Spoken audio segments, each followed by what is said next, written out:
আজকে দেখো একদম সকাল সকাল কিন্তু উঠে পড়েছে।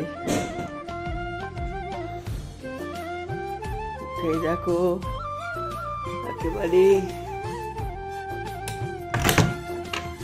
আমার কাছে অনেক সকাল, তো অনেকে তো এর থেকে অনেক সকালেই ওঠে, তাদের কাছে অনেকটাই বেলা লাগবে।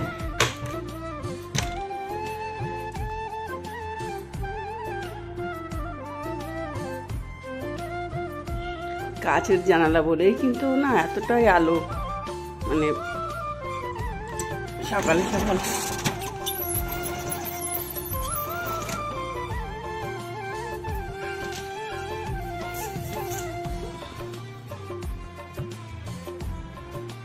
দেখো আমার সোনারা ঘুমাচ্ছে, কিন্তু এখন ঘর একদম ঠাকুরঘর অন্ধকার। এবার প্রথমেই উঠে চলে এসেছি, এসে তো দেখো দেখতে পাচ্ছ মশারির মধ্যে ঘুমাচ্ছে আমার সোনারা। মোটরটা চালিয়ে দিয়ে আসলাম, আমি চান করবো, এবার স্নান করে নেবো আর কি। তারপরে আবার কথা বলবো তোমাদের সঙ্গে। চলো আগে স্নান করে আসি, তারপরে পুজোটা করার সময় আবার আসি, দেরি হয়ে যাবে। আমি বলছি যে তাড়াতাড়ি, কিন্তু না গো অনেকটাই বেলা হয়ে গেছে। ওর তো বাজারে যাবে। এই দেখো ওই চেয়ারগুলো না সকাল সকাল দেখো এইসব দেখাচ্ছে। এই চেয়ারগুলো সে উপর থেকে এনে রাখা হয়েছিল, এখনও উপরে তোলা হয়নি। এই জায়গাগুলো এখন অগোছালো হয়ে পড়ে আছে, দেখো গোছাতে হবে, সে এক এক করে গোছাবো। এবার এসে যখন পড়েছি বাড়িতে, এবার এক এক করে সব গুছিয়ে নেব। দেখো সে বলছিলাম না যে পর্দাগুলো আর মানে এই মুহূর্তে লাগাবো না, এই যে সব কাঁচা ধোয়া করে ঝর্ণা এসে দেখি ঝর্ণা সব কাঁচা ধোয়া করে রেখে দিয়েছে। ওকে অবশ্য বলে গেছিলাম, খুলে রেখে গেছিলাম তো, তাই বলেছিলাম। দেখো শুধুমাত্র বকর বকর করছি। গুড মর্নিং সবাইকে, কেমন আছো সবাই? আশা করছি ভালো আছো। হ্যাঁ আমরাও ভালো আছি। এই যে সকাল সকালে একটু প্রকৃতির দৃশ্য দেখিয়ে দিচ্ছি। মেঘলা মেঘলা ওয়েদার, জানো খুব একটা বেশি রৌদ্রও নেই আজকে, একটু মেঘলা মেঘলাই আছে। অনেক রান্নাবান্না চারিদিকে সব শুরু হয়ে গেছে, গন্ধ বেরোচ্ছে, সকাল সকাল গন্ধ পাচ্ছি। চলো আজ এই ব্লগটা কিন্তু আমি এখন থেকেই শুরু করে দিলাম। বলতে এইবার বললাম যে স্নান পুজো করবো। জানো না একটা গিফট পেয়েছি, সেইটা ভাবছি এইখানে এইটা সরিয়ে দিয়ে এখানে মানে ঝুলাবো, এই জায়গাটাতে ইচ্ছা আছে। দেখি ঘরটা একটু এদিক ওদিক করার ইচ্ছা আছে। আমার কি বলতো ফার্নিচারগুলো এমনভাবে সব সেট আপ করা না, যে আমি যে আলাদাভাবে কোনো কিছু করব সেরকমটা করাও যাবে না। মানে আমার এই জায়গাটা সব থেকে এমন পজিশান যে অন্যরকমভাবে একটু গোছাবো সাজাবো। মাঝে মাঝে কী মনে হয় বলো তো, মাঝে মধ্যে মনে হয় যে সব অন্ধকার লাগছে, অন্ধকারের মধ্যে ভিডিও করছি। দাঁড়া একটু লাইট দিই।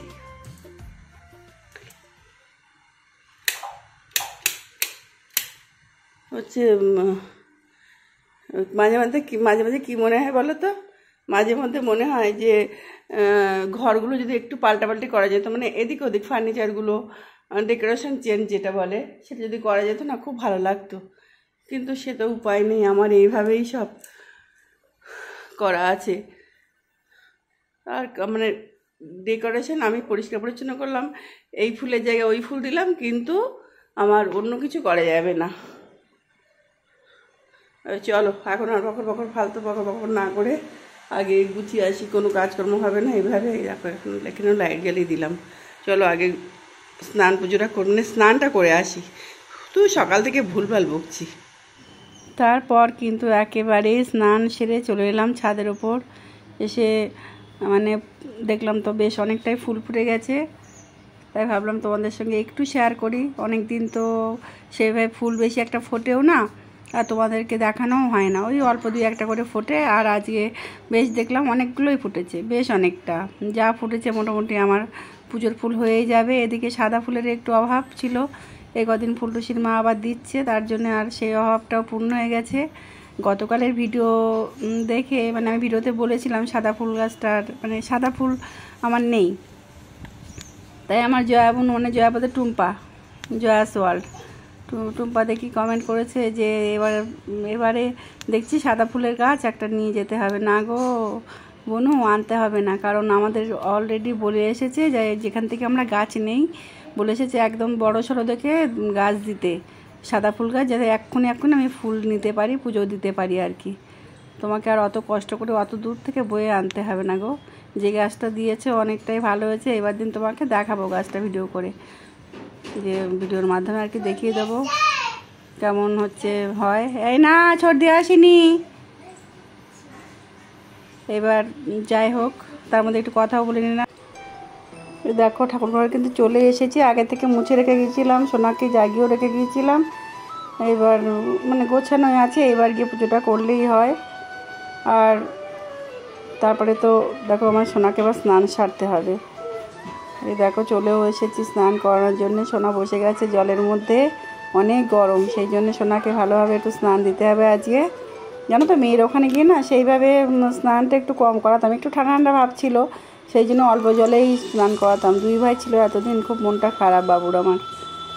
যাই হোক চলো ভগবানের কাছে প্রতিদিন সকালে আসি, এসে কি শুধু নিজের জন্য কোনো প্রার্থনা আমি সত্যি কথা বলতে করিই না, কোনোদিন বলি না যে ভগবান আমাকে ভালো রাখো, আমাকে সুস্থ রাখো, নিজের জন্য কোনোদিনও বলা হয় না আমার।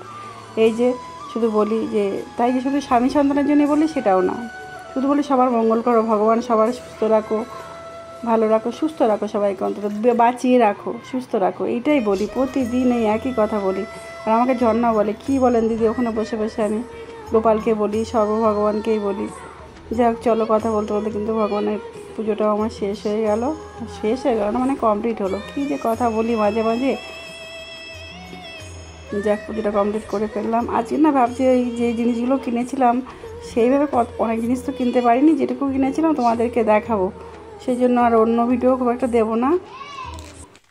প্রথমে দেখাচ্ছি তুলো দিয়ে, যদিও এটা দেখানোর বিষয় না, এটা মোটার একটা তুলো এখানে ছিল বলে দেখিয়ে দিলাম। রঙিন তুলো বেশ ভালো লাগে, কতটাও নিয়ে এসেছিলাম, শুনতে পাচ্ছ কি জানি না। তারপরে দেখাবো এই চাদর দেখিয়েছি আগের দিন দুটো, একটা অলরেডি ঝর্ণাকে দেওয়া হয়ে গেছে, আর এই একটা এখনো আছে, জানি না কার ভাগ্যে পড়বে এটা। আর তারপরে দেখাই, এটা অবশ্য মিঠুর লন্ড্রি ব্যাগ, আর এই দুটো হচ্ছে ওর কম্বল রাখার ব্যাগ, সেটা এই দুটোই এইগুলো মিঠুর, ও এখন মানে ভারী ছিল, মানে ধরেনি ওর ব্যাগে। যাই হোক ওইগুলো মিঠুর। আচ্ছা এইটাও আমি দেবো একজনকে, সে আনতে বলেছিল, এটাও কম্বল রাখা ব্যাগ, যখন দেবো তখন দেবো, যা করলাম না। আচ্ছা তারপরে এই যে বালিশের কভার, এও আমাকে একজন বলেছিল আনতে, তাই তাদের জন্য এনেছি। 8 পিস আছে, ওটা 4টে একই রকম, আর এই দুটো একরকম আর কি। এবার না ভ্যারাইটিস কালার ছিল না, আমি যেখান থেকে নিই অত মানে আমি অত ভ্যারাইটিস কালার পাইনি, কেমন হচ্ছে সব বলবে। আর এই দুটো আমি নিয়ে এসেছি, এটাও হয়তো কাউকে দেবো আর কি। এটা একদম স্টিল কালারের উপরে একটা করে ফুল আছে এক কালারের। আর এদিকে আছে কুশন কভার, একটা আছে সেট, আর এই এক সেট করে দুটো একই রকম, এটাও দেওয়ার ব্যাপার আছে, দেখিয়ে দিলাম। আচ্ছা আর এইটা হচ্ছে আমার সোফা, আমার যে ওপরে সোফা আছে না, সেই সোফার ওপরে নিচে আর কি, সোফার যেখানে বসার জায়গা সেখানে পাতার জন্য নিয়ে এসেছি, মানে ওরা একদম পুরো থান থেকে কেটে দিয়েছে, ওরা ভালোভাবে দেখায় নাহলে বুঝতে পারবে না। খুব গ্লেজি, এমনি কতখানি বুঝতে পারছো জানি না, খুব গ্লেজি, দেখতে বেশ ভালো, আমার তো ভালো লেগেছে এইটা। আচ্ছা এই যে পর্দাগুলো দেখছো না, এইটা হচ্ছে দুটো দুই সাইডে আর একটা মাঝখানে, আমার নিচের বেডরুমের জন্যই নিয়ে এসেছি, যে এটা একেবারেই খুব মানে কম দামি একটা পর্দার সেট নিয়ে এসেছি আমি এবার নিচের ঘরের জন্য। আমি খুব বেশি এবার আর কিনতে পারিনি, এটা 3টে, মানে এবার যেহেতু 3টে জানালার জন্য এরকম নিয়ে এসেছি আর কি। যখন লাগাবো তো বটে খুব তাড়াতাড়ি, তোমরা তো জানো যে আমি খুব একটা রেখে টেকে দিতে পারি না, সঙ্গে সঙ্গে ব্যবহার করতে। এই কেমন হয়েছে সব বলো। আর এই কুর্তিটা মিঠুকে দিয়েছিল আমার মেয়ে, সে এখনও ও নিয়ে যায়নি বলতে, ও শেষের দিকে যখন ব্যাগ হচ্ছে ওগুলো লাস্টের দিন কেনা হলো, তো এটা রয়ে গেছিলো মানে তোমাদেরকে দেখালাম। দেখতে খুব সুন্দর, ক্যামেরায় কেমন লাগছে জানি না, আমার তো ভীষণ ভালো লেগেছে। আচ্ছা, আর এইটা আমি উপহারে পেয়েছিলাম, দাঁড়াও, এই একই জিনিস তিনখানা, মানে পূজাকে একটা, মানে আমার মেয়েকে আর কি, আর মিঠুকে আর আমাকে দেওয়া হয়েছে। স্যারের বাড়ি গিয়েছিলাম না, তখন ওরা দিয়েছিল। কি দারুণ দেখো না, আমার ভীষণ পছন্দ হয়েছে, ভীষণ। আমি তো এই টাইপের জিনিস খুব পছন্দ করি। এখন এই আজকে সকালের ভিডিওতে আমি তোমাদের বলেছি একবার যে ওইখানে ওই আমার ওয়াশিং মেশিনের পাশে জায়গাটা আছে, ওইখানে একটা, মানে যেহেতু একটা দেয়ালে লাগালে তো এর সেই ব্যাপারটা লাগবে না, না ঝুমঝুমিটা বাজবে না, সেই জন্য আমি ভাবলাম যে ওইখানে ঝুলালে হয়তো ভালো লাগবে। দেখি একবার দিয়ে। চলো তাহলে, কেমন লাগলো বলো আমার এই ভিডিওটা, মানে শপিং ভিডিও। শুধু তো শপিং ভিডিও দিলাম না, এমন বেশি কিছু কেনাকাটি না, আরও তার মধ্যে ওই ঝর্ণা না বলা ভুল হয়ে গেল, মিঠুর জিনিসগুলো দেখাতে পারলে ভালো হতো। মিঠু খুব ভালো ভালো পর্দা কিনেছে, আর আমার মেয়েকে বলেছি, মেয়ের তো আগের দিনের পর্দা দেখলে তোমরা, মেয়ের পর্দাগুলো তোমরা দেখেছো, কিন্তু সেভাবে লাগানো হয়নি। ও বললাম পয়লা বৈশাখের আগে লাগাবো, তখন তোমাকে একটা ভিডিও করে পাঠাবো, তখন তুমি তোমার বন্ধুদেরকে দিও। যাই হোক, সেই জন্যে ভাবলাম যে ওই দিন দেবে, তখন দেখাবো। চলো বন্ধুরা, আজকের ভিডিওটা এখান থেকে রাখবো, কার আবার নতুন একটা ব্লগের সঙ্গে আসবো। তোমরা ভালো থাকবে, সুস্থ থাকবে, সাবধানে থাকবে। যদি আমার ভিডিও ভালো লেগে থাকে তাহলে লাইক কমেন্ট শেয়ার করতে ভুলো না। চলো সবাই, টাটা।